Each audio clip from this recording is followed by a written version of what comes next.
In my last video, I discussed a group of $25 decks I played with a few years back. The details aren't important, but the general idea was that my playgroup developed a pool of budget decks that evolved over the course of 2 years, and developed its own internal metagame. Over the course of that video, I referred to the Boros deck of the pool as a combo deck, a graveyard-centric artifacts deck, a flexible combo deck, and finally as an eggs deck later in the video. I intentionally didn't talk about how that deck actually functioned, and this is for the reason that it's an immensely complex and layered deck that defies a lot of conventional wisdom about deck building. On the surface, it's not that hard to describe what the deck is trying to do. When I posted the deck list to the deck a while back, I wrote in the description that it was an artifact-based deck that is looking to stay alive through Aristocrats-style midrange in the early and mid-game, and eventually launch into an egg-style storm turn to close out the game. The most common way it won was by playing a lot of artifacts with a Reckless Fireweaver in play in order to burn out its opponents, a decidedly comprehensible game plan to most players. So, where's the complexity? Well, the deck's convoluted nature is an emergent factor from a number of pressures that existed during the deck building process, and to get to those, I need to go back to that phrase, eggs. If you're unfamiliar, an egg is a low-cost artifact that you can crack for a card, often played alongside egg variants that give a card on entry or that can be sacrificed to give some other benefit. An egg's deck is generally one that looks to win in a single explosive turn, looping a bunch of these eggs to generate cards, mana, and other resources. This is done through cards like Second Sunrise, which can recur all of the artifacts a player sacrificed earlier in a turn, thereby netting value off of cards with effects when they enter, leave, or are sacrificed. Though the archetype saw enough modern play to get one of its key cards banned, along with several supporting cards, it hasn't seen nearly as much exploration in Commander. However, it's decidedly a possible deck in Commander, with one card above all others bolstering the deck to being a terrifying machine, Krark Clan Ironworks. This card serves a few purposes. For one, it's an artifact sack outlet, which offers easy sacrificing of artifacts before a Second Sunrise, and can also allow the deck to mitigate the danger of certain types of removal by sending cards to the graveyard instead of a different zone. It's also an incredible mana engine.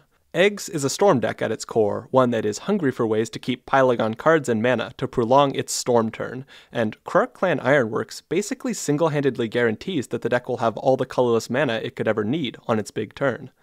Finally, as with Phyrexian Altar and Ashnod's Altar, the card is involved in a truly upsetting number of different infinite combos. So, it's a pretty phenomenal card, able to take an Eggs deck from a modest board position to a win in pretty short order.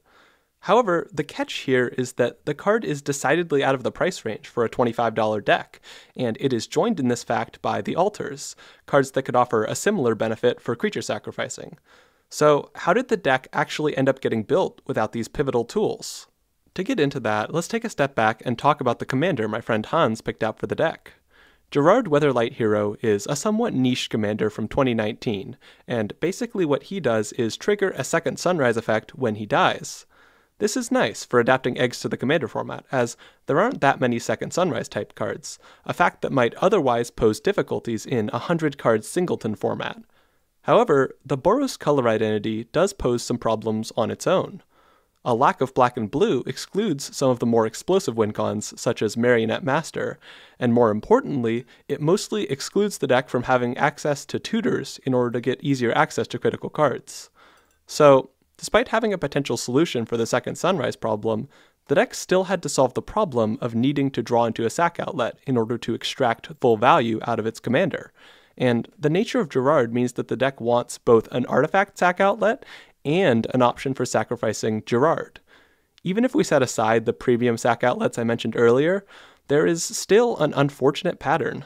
Most of the stronger sack outlets were out of the budget range for a $25 deck, as of 2020, and most of the cheaper sack outlets are pretty mediocre, either not doing much else or requiring additional costs to activate.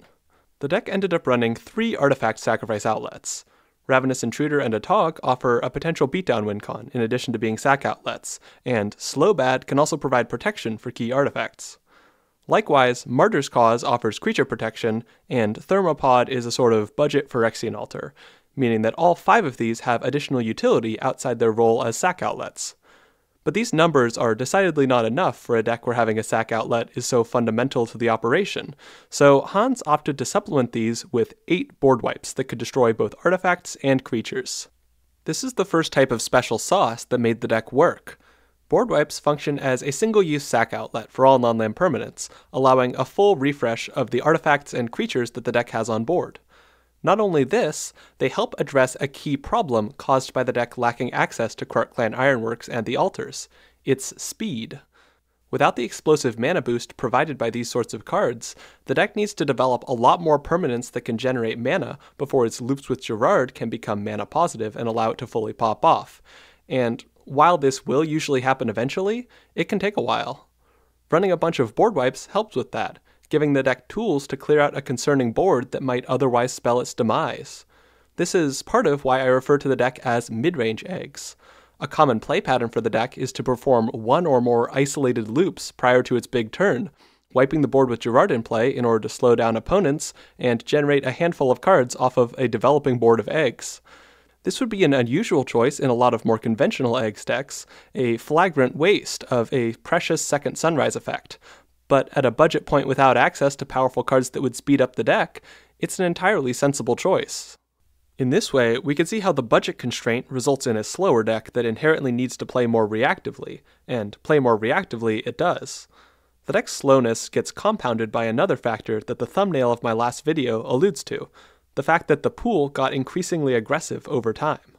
In theory, a slow combo deck is the worst possible thing to be against a pot of aggro decks.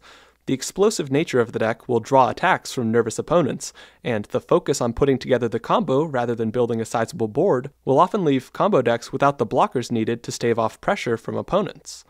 And indeed, this was the grisly fate of several attempted combo decks in the pool, most notably the Lazav Infect deck and the Jhoira Artifact combo deck. So how did this deck avoid that fate? Well, for starters, a lot of the stuff that's in the deck anyway does a decent job at holding off aggro. The deck runs a decent number of utility creatures it can block with in a pinch, and as previously discussed, the deck's high density of board wipes discourages aggressive opponents from fully committing to the board in order to go for a quick kill. However, as the pool got more aggressive, it nonetheless became clear that the deck was struggling to keep its life total from getting chipped down before it was able to storm off. This problem found 2 solutions. For the first, it simply added additional creatures. Cards like Pilgrim's Eye and Wall of Omens are worse than equivalent non-creature artifacts in a game without opponents, but when you consider what an asset blockers can be for staying alive, they become more justifiable. Beyond these, the addition of cards like Reveillark, Vesperlark, and Sun Titan offered both additional blockers and a more robust grind factor. Not only did these cards allow the deck to exist comfortably in the pre-storm phase for longer, the deck also ends up with a non-storm game plan that's powerful enough to compete and win on its own, as long as an opponent hasn't pulled too far ahead. Opponents might even feel the need to pull the trigger on using removal and graveyard hate during the deck's mid-range phase, which then opens the door to rebuild and storm off without the obstacle of that interaction. With all this context in mind, how exactly did this Eggs deck end up being such a complex deck, and such a challenging deck to play? Well, on the surface, there are some decision chains that exist for toolbox combo decks in general, such as how early to play a developing card like a tutor, and what to search for with it. There are also some difficulties in knowing exactly when to attempt a storm turn, and when not to. However, I'd wager that the most difficult thing about this deck is its sheer flexibility and the way it blends mechanical complexity and strategic complexity. On a purely mechanical level, performing various tasks with this deck requires a fine attention to detail, and optimizing a turn that has potentially dozens of different possible play paths can require a lot of concentration, even for an experienced pilot of the deck. At the same time as this, the deck's blend of mid-range control and storm elements means that a player must simultaneously balance a whole host of strategic factors. Are opponents doing something that demands the deck come up with an answer, or something that implies that opponent has hate the deck should play around?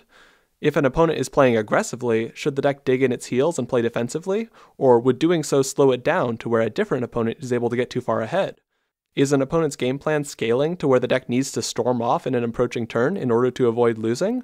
And would setting up for that storm turn expose the deck to attacks or hate cards? Is the deck even capable of storming off in that time frame? Even a decision as simple as whether to sacrifice an egg can have big implications.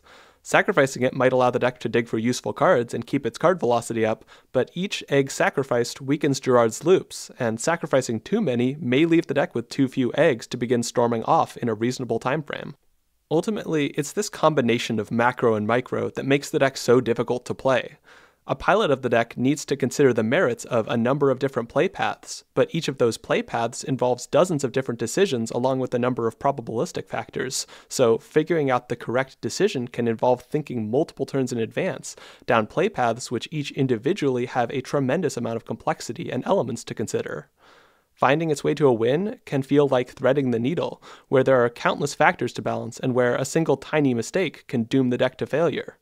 For this reason, the deck was by far the hardest to play of any of the decks in the deck pool I talked about last video.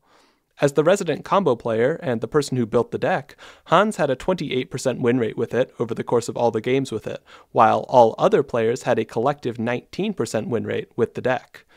Even once I knew the deck well enough to win with it, I still slow played like crazy because the task of finding the way to a win is so inherently packed with difficulty, even for an experienced pilot of the deck. In that way, the deck was probably not the most ideal as a part of a public deck pool, but it was an insanely cool deck at the correct power level, so it wasn't like we were going to dismantle it. There are plenty of concepts that are gestured to by a deck like this, but perhaps the most pronounced is what it says about what makes decks complex in the first place. A lot of EDH players seem to have the mindset that higher-powered decks are going to be inherently more interesting, more layered, more complicated, and as a matter of averages, they're not necessarily wrong. Your average CEDH deck is going to involve a lot more decision-making, and is going to leverage player skill much more seriously than your average mid-power battlecruiser deck. But this factor isn't inherent to power level, or budget, or deck speed. Primarily, a deck's complexity relates to two factors: how difficult it is for the deck to complete various tasks, and how hard a deck needs to try to navigate around its opponents. Your average CEDH game is certainly going to involve a whole lot of that second one due to the nature of competitive EDH, but on the other hand, Thoracle Consultation is pretty piss easy as far as ways to win the game go. There's more complexity involved in finishing off opponents with Slivers or Ur-Dragon than a 2-card instant win combo. Likewise, if we consider the hypothetical non-budget eggs deck that runs Krark Clan Ironworks and ways to tutor for it, it's naturally going to be easier than the budget version on both of these axes. Winning is easier because KCI effortlessly bypasses most issues that might slow the deck's storm plan, and navigating around opponents is also easier because there's no need to engage with the board. The deck could add in a healthy suite of protection, removal, and potential blockers, but as with most Storm decks, it's almost certainly better to focus on speed and streamlining the deck's proactive plan rather than fussing over whatever opponents are doing. By contrast, $25 mid-range eggs is a far more layered, complex, and challenging deck, specifically because it lacks cards that effortlessly solve the problems that lay between it and victory, forcing it to engage with what the rest of the table is doing and tackle problems in a more creative way. As a similar example, there's a player at my LGS who plays a reasonably powerful Jan Jansen deck, but he doesn't run Clock of Omens in it. A JJ deck with Clock of Omens is generally going to be a moderately fiddly combo deck. There's complexity in how the deck generates resources and performs the setup it needs, but once the deck is ahead, winning will often just mean grabbing Clock and a way to turn the commander into an artifact, and then generating an arbitrary amount of whatever resource is needed to kill opponents. Now, a Jan Jansen deck without Clock of Omens isn't a fiddly deck. The deck and the fiddle are one and the same, and just about any simple task you can imagine requires the deck approximately 12 game actions to complete, minimum. This isn't necessarily a more valid or less valid way to build the deck, though I might posit that it's the most appropriate one for a true Jan Jansen player. If you live for the fiddle, why win with a combo when you can instead win by fiddling harder than anybody previously thought possible? This principle applies broadly to casual EDH. For any given task, there will be easier and harder ways to accomplish it, and sometimes it might make a deck feel better to opt for a solution that's not the easiest one. The most obvious example of this is ways to win the game.